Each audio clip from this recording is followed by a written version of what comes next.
when we talk about career growth and transition, it's people will always find it, seekers would always find it, incomplete, that process, right? And sometimes, I believe, and I think that's the big why also we are here today to share this with the viewers, that it is so important. Self love and self discovery is so important in the process itself, so that the journey also is enjoyable. So why do you think, Lena, these two are so important? Feel free to go ahead and share that. Yeah, so our outer world is a reflection of our inner worlds. And one of the main aspects of self-love, because it is a very broad term, there's so many things we can put inside Yeah. that self-love container, right? But one of those elements, I guess, and a crucial element is self-acceptance. And Hmm. accepting not just the nice parts of ourselves that we like, maybe like your sense of humor, how kind you are, whatever that is, but also the shadow aspects of ourselves, the parts that we want to suppress, we want to deny, we want to resist, we want to run away from, and we just embarrassed to show others. Like for me, it's always been impatience, frustration. Those probably more the most predominant ones.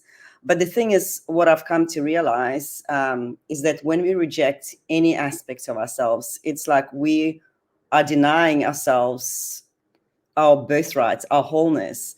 And that means we can't show up as our true, authentic selves, because it creates a disconnect between who we think we are versus who we truly are. And that's because we are not fragmented entities that sometimes think we are. We're trying to hide this part. We want to be better to the outside world. So we put on a smiley face. In the meantime, we're like sitting in fear or resentment and anger.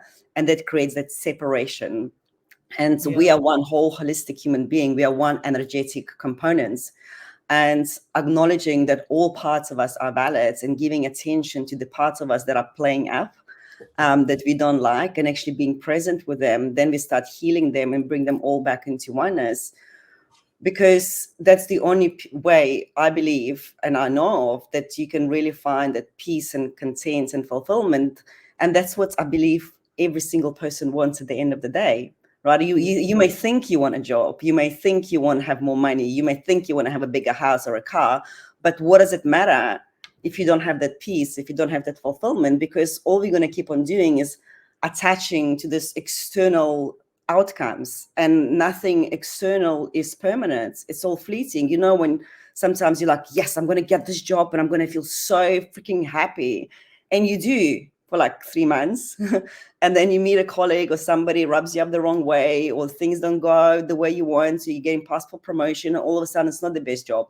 Then you think, okay, I'm going to go on this amazing holiday, and you go on a holiday, and you maybe have a great time. You come back and you get a withdrawal because you come back to UK. You just came back from sunny South Africa and it's miserable and it's raining. And you're like, what the hell? I need another holiday. And it just does not end, right? And that's why cultivating that self-love, it allows us to build that strong foundation. And from that foundation, that's when we can start creating those careers, the life, the business that we truly desire.